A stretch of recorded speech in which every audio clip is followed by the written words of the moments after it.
안녕하세요. 네, 이번 시간에는 지난 강의에 이어서 글자와 관련된 스타일에 대해서 알아보도록 하겠습니다. 먼저 살펴볼 속성은요, 칼라라는 속성입니다. 이름만 봐도 딱 감이 오시죠? 글자색을 지정하는 속성이에요. 글자색을 지정할 때 여러 가지 방법들이 있거든요. 흔히 우리가 알고 있는 색상 값, 뭐 화이트, 블랙, 옐로우, 레드 이런 색상 이름을 사용하실 수도 있고요. 16진수를 사용할 수도 있습니다. 뭐 포토샵 같은 걸 해보신 분이라면 이 16진수에 되게 익숙하실 텐데, 16진수는 6자리의 숫자와 그 앞에 샵이 붙어 있습니다. 이 6자리는요, 2자리씩 잘라서 앞에는 R, 빨간 색깔, 두 번째는 G, 그린, 초록 색깔, 마지막은 B, 파란 색깔, 이렇게 세 가지 색깔이 어느 정도의 양만큼 섞였는지를 지정하는 방법이에요. 하나도 없으면 00이고요. 가득 들어있으면 FF로 표시를 합니다. RGB라는 함수를 이용해서 지정을 하실 수도 있어요. RGB하고 괄호 안에 세 개의 숫자를 순표로 구별해서 지정을 하는데, 첫 번째는 빨간색의 양, 두 번째는 그린, 세 번째는 블루, 초록, 파란색, 이렇게 세 가지 색상을 얼마만큼 들어있는지 지정을 해주시면 돼요. 이 경우에 하나도 섞이지 않았으면 0이고요. 가득 섞였을 때는 255라고 지정을 해주시면 됩니다. 마지막 한 가지 방법은요, HSL 표기법입니다. HSL은 색상과 채도와 밝기를 이용을 해서 지정하는 방법이에요. 이 RGB와 HSL은 끝에 A를 더 붙여서 이 색상을 얼마나 투명하게 표시할지 투명도를 같이 지정하실 수도 있습니다. 예제를 통해서 한번 알아보도록 할게요. 네, 07 폴더에서 color.html 파일을 불러오면은요, 이렇게 글자색을 연습해 보실 수 있어요. 현재 이 문서는 이렇게 되어 있습니다. 짙은색 배경이고요. 글자도 까만색이에요. 그래서 글자가 드러나지 않죠. 요 글자 부분을 바꿔보도록 하겠습니다. H1이라는 타입 선택자를 사용을 할 거고요. 여기다가 칼라 속성을 먼저 우리가 알고 있는 이름을 한번 사용을 해볼까요? 화이트라고 할게요. 이렇게 WH 이런 식으로 영문을 쓸 때마다 여기 사용할 수 있는 색상 이름도 표시가 됩니다. 화이트라고 지정을 하고 어떻게 바뀌었는지 보도록 하겠습니다. 네, 이렇게 흰색 글자로 바뀌는 걸 보실 수가 있어요. VS 코드가 편리한 점이 뭐냐면, 이게 화이트라는 이 이름을 썼을 때 앞에 그 색상이 보여주거든요.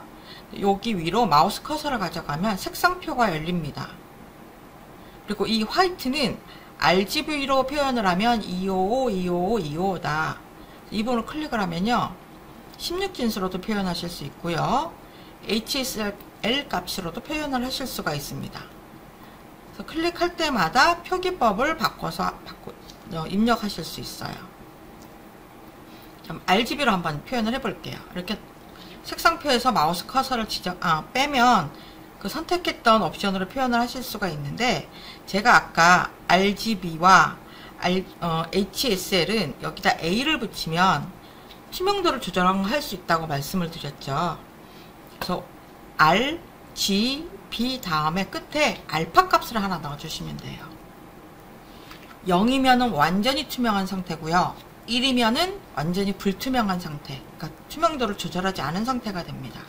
제가 여기다 0.5라고 한번 지정을 해볼게요. 반투명한 상태로 저장을 하고 다시 웹 브라우저로 보면 이렇게 반쯤 투명하게 처리가 된 걸 볼 수가 있습니다. 이것을 7로 바꿔볼까요? 아까보다는 조금 투명도가 떨어지죠. 이런 값을 조절하실 수 있습니다. 또는 이렇게 색상표가 나타나게 한 다음에 이 부분을 조절해서 투명도를 조절하실 수도 있어요. 이렇게 바뀌는 거 보이시죠? 이렇게 해서 투명도를 조절하실 수도 있습니다.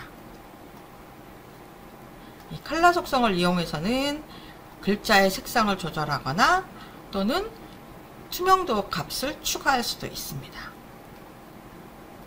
네, 이번에는 텍스트 정렬 방법을 한번 알아보도록 하겠습니다. 자, 텍스트는요, 현재 만약에 이게 없다면, 텍스트가 여러 줄로 이루어져 있을 때 텍스트는 기본적으로 왼쪽에 맞춰서 정렬이 되어 있습니다. 그런데 필요에 따라서 이 정렬 방법을 오른쪽으로 맞추거나 가운데로 맞춰야 될 경우가 있어요. 이때 사용하는 속성이 텍스트 얼라인이라는 속성입니다. 여기 두 번째 단락에 클래스 이퀄 센터라고 했어요. 자, 그러면 센터라는 클래스 스타일을 지정을 해주면 되겠죠. 여기에는 텍스트 얼라인 값을 센터라고 지정을 했고요. 두 번째는 justify라고 했어요. justify는 왼쪽과 오른쪽 양쪽에 다 맞춰서 정렬해주는 방법입니다. 이렇게 저장을 하고 다시 확인을 해볼게요. 자, 첫 번째는 아무런 정렬 값을 지정을 하지 않았기 때문에 왼쪽으로 그냥 맞춰져 있습니다. 두 번째는요, 텍스트 얼라인을 센터라고 했어요. 중앙에 맞춰지죠. 다음에 세 번째는 justify라고 했습니다. 양쪽에 맞춰주는 거예요. 왼쪽 정렬과 양쪽 정렬의 차이가 뭐냐면, 왼쪽 정렬을 하게 되면 오른쪽에 이렇게 들쑥날쑥해도 신경 쓰지 않습니다. 근데 양쪽 정렬로 하게 되면 오른쪽까지도 이렇게 맞춰주는 거예요. 그래서 이 텍스트 얼라인 속성을 이용을 해서 정렬 방법을 지정하실 수도 있어요. 이번에는 줄 높이를 지정하는 방법 알아보겠습니다. 현재 이 문서를 브라우저로 확인을 하면은요, 이 글자 크기에 적절하게끔 줄 높이가 지정되어 있습니다. 근데 이것을 좀 더 이 줄 높이를 줄인다거나 또는 좀 더 줄 높이를 키운다거나 이렇게 조절을 하실 수가 있어요. 이때 사용하는 속성이 line high라는 속성입니다. P 단락이 3개가 있는데요. 첫 번째 것은 기본값으로 두고 두 번째하고 세 번째에다가 라인 하이 값을 좀 다르게 줘보도록 할게요. 첫 번째 스몰 라인이라고 해서 라인 하이 값을 조절할 겁니다. 이때 이 라인 하이 값에는요, 뭐 픽셀을 지정하실 수도 있어요. 뭐 16픽셀, 20픽셀 이렇게 지정을 하셔도 되고, 또는 뭐 2, 3, 5 이런 식으로 배수로 지정을 하셔도 됩니다. 이때 기준이 되는 값이 뭐냐면 그 적용하려고 하는 텍스트의 글자 크기예요. P는 따로 글자 크기를 지정하지 않으면 16픽셀 값을 가집니다. 자, 원래는 16픽셀인데 내가 이 줄 높이를 0.7로 조절을 하고 싶어. 그러면은 16픽셀에 곱하기 0.7 한 값이 줄의 높이가 됩니다. 빅 라인을 만들어 볼게요. 이번에는 2.5배로 한번 해볼게요. 2.5배는 16픽셀에 2.5배가 되겠죠. 이렇게 만든 클래스 스타일을 두 번째 단락과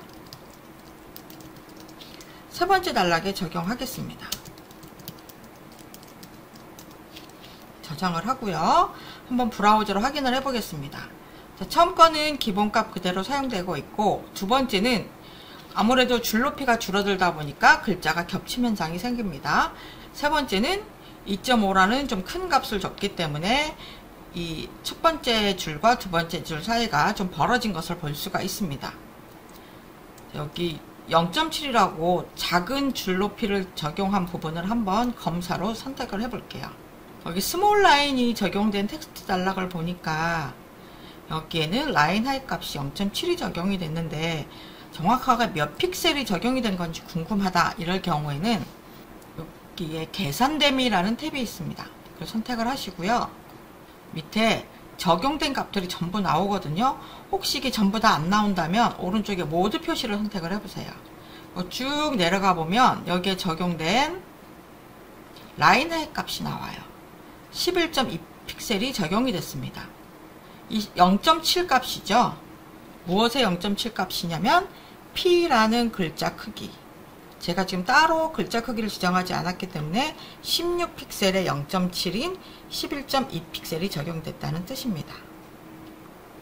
여기 스타일 탭에서는 사용한 스타일 정보만 나오고, 혹시라도 나중에 어떤 특정한 값이 얼마인지가 궁금하다 그랬을 경우에는 계산됨이라는 이 탭을 이용을 해서 값을 확인해 보실 수 있습니다. 이번에는요, 텍스트 데코레이션이라는 속성을 한번 살펴보겠습니다. 텍스트 데코레이션은 이 말만 보면은 뭔가 꾸민다 이런 뜻인 것 같은데요. 꾸민다기보단 밑줄과 관련된 스타일이라고 생각을 하시면 편리합니다. 앞에서 우리가 A 태그를 공부할 때 텍스트 링크를 만들면 텍스트 링크에는 기본적으로 밑줄이 그려집니다. 그 밑줄을 없앨 때 CSS를 이용한다 말씀드렸었는데, 그때 사용하는 속성이 텍스트 데코레이션이에요. 텍스트 데코레이션 none 그러면은 밑줄이 그려지지 않습니다. 원래 있던 밑줄이 사라져요. 그리고 이 텍스트 데코레이션에는 언더라인이나 오버라인이나 라인 스루, 이 네 가지 값이 사용됩니다. 이를 한번 서버로 확인해 볼게요. 언더라인 그러면 밑줄을 그려주고, 오버라인 그러면 위로 그려주고, 라인 스루 그러면 중간에 취소선이 그려지도록 하는 것이 텍스트 데코레이션 속성입니다. 근데 대부분 이 언더라인이나 오버라인은요, 또 뒤에 가면 보더라는 CSS 속성이 있거든요. 그것을 이용해서도 그리실 수가 있고, 이 밑줄을 그리는 용도보다는 링크로 만들어진 텍스트, 거기에 생긴 밑줄을 없애는 용도로 많이 사용을 합니다. 마지막으로 살펴볼 것은 텍스트 섀도우라는 속성입니다. 자, 텍스트 섀도우 속성은요, 텍스트에 그림자 효과를 추가해 주는 거예요. 예전에는 텍스트에다 그림자를 넣으려면 포토샵으로 그 텍스트를 만든 다음에 그림자까지 이미지로 만들어서 저장을 하고 그 부분을 웹문서에 이미지로 삽입을 해줬어야 했어요. 하지만 지금은 이 스타일을 이용을 해서 텍스트에 그림자도 추가를 할 수가 있습니다. 현재 문서에는 HTML과 CSS와 자바스크립트라는 텍스트가 있어요. 이렇게 세 개의 텍스트가 있습니다. 여기에 그림자 효과를 한번 추가해 보려고 합니다. 이 각각에 적용할 세 가지 스타일을 한번 만들어 볼게요. 먼저 섀도우 1이라는 스타일을 만들어 보겠습니다. HTML에 적용하려고 해요. 여기다가 섀도우 1이라는 스타일을 적용을 할 건데요. 여기다 어떤 그림자를 만들 거냐면 텍스트 섀도우라는 속성을 이용을 해서 그림자를 지정을 할 겁니다. 텍스트 섀도우라는 속성에는 네 가지 값을 사용을 합니다. 그림자가 텍스트를 기준으로 해서 가로로 얼마만큼 떨어져 있는지, 그리고 세로로 얼마나 떨어져 있는지를 지정을 합니다. 가로 거리에서 양수를 사용하게 되면 글자 오른쪽으로 표시됩니다. 그리고 세로 거리에서는 양수를 사용하면 글자 아래쪽으로 표시가 되고, 음수를 사용하면 글자 위쪽으로 올라갑니다. 세 번째 나타내는 거는요, 그림자가 얼마나 번질까 하는 거예요. 기본 값은 0입니다. 그러니까 그 그림자가 번져 나가지 않아요. 근데 여기다가 숫자를 지정을 해서 그림자를 바깥으로 이렇게 번져 나가도록 할 수 있습니다. 마지막에는 그림자 색상을 지정을 합니다. 얘는 따로 지정을 하지 않으면 현재 글자 색하고 똑같은 그림자 색이 만들어집니다. 먼저 섀도우 1은요, 가로를 1픽셀, 세로를 1픽셀, 번짐 정도는 지정하지 않고 그림자 색은 블랙으로 지정을 해 보겠습니다. 저장을 하고 방금 확인했던 문서를 볼게요. 까만색에 까만색 그림자가 있으니까 잘 드러나지 않죠? 그럼 얘 글자 색을 한번 바꿔 볼게요. 자, 글자 색을 빨간색으로 바꿨습니다. 자, 다시 보시면 아주 조그맣게 오른쪽으로 1픽셀만큼 아래쪽으로 1픽셀만큼 까만색 그림자가 있는 것을 보실 수 있을 거예요. 글자를 좀 더 선명하게 만들어주는 걸 알 수가 있죠. 이런 식으로 두 번째와 세 번째 그림자도 추가할 수 있습니다.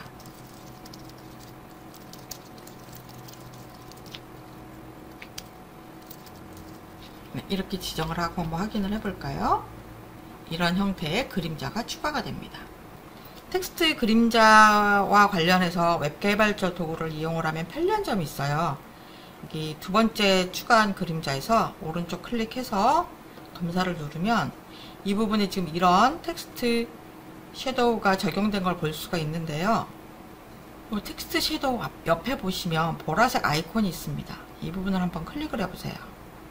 X 오프셋이라는 것은 가로로 5픽셀만큼, Y 오피셀, 세로로 5픽셀만큼 떨어지도록 했어요. 블러는 뭐였었죠? 얼마나 번져갈지를 지정하는 거였습니다. 여기 값을요, 우리가 조절해 보실 수가 있어요. 이렇게 움직일 때마다 왼쪽 위에 그림자가 바뀌는 게 보이시나요? 나는 요 정도로 한번 바꿔보고 싶어 라고, 왼쪽이 나은 것 같은데, 그리고 블러도 조절해서 얼마만큼 번질지 조절하실 수 있습니다. 이렇게 해서 그래픽으로 처리를 하고 나면 여기 마이너스 6픽셀, 2픽셀, 7픽셀이 표시가 돼요. 개발자 도구창에서 바꾸는 값은 저장되지는 않는 값이에요. 테스트만 해볼 수 있습니다. 테스트 해보고 이 값이 내가 원하는 효과를 만들고 있구나 라고 생각이 되면 마이너스 6, 2, 7 이 값을 원래 갖고 와서 마이너스 6, 2, 7 이렇게 바꿔주시면 돼요. 그럼 아까 테스트했던 그 결과대로 나옵니다. 그러니까 웹 개발자 도구를 이용을 하면 아까 스타일 같은 것도 여러분이 직접 그 자리에서 테스트해 보면서 값을 변경해 볼 수 있습니다. 이외에도 텍스트 트랜스폼이라는 속성도 있어요. 그 영문으로 입력된 텍스트에서 그 글자 부분을 한꺼번에 대문자로 바꾸거나 소문자로 바꾸거나 혹은 첫 번째 글자만 대문자로 바꾸거나 이런 것을 조절할 수 있는 속성입니다. 오른쪽에 보시면 텍스트 트랜스폼에 각각 다른 값을 적용을 해서 만든 결과가 보이실 거예요. 이건 제가 따로 예제는 설명드리지 않고 넘어갈게요. 그리고 레터 스페이싱과 워드 스페이싱이라는 속성도 있습니다. 이 속성 이름에서 금방 감이 오시죠? 레터 스페이싱은 글자 간의 간격, 워드 스페이싱은 단어 간의 간격을 지정을 합니다. 오른쪽 그 결과 화면 보시면 그러니까 글자가 너무 바짝 붙어 있다는 느낌이 들 때 레터 스페이싱을 이용을 해서 조금 보기 좋게 띄워 놓을 수도 있어요.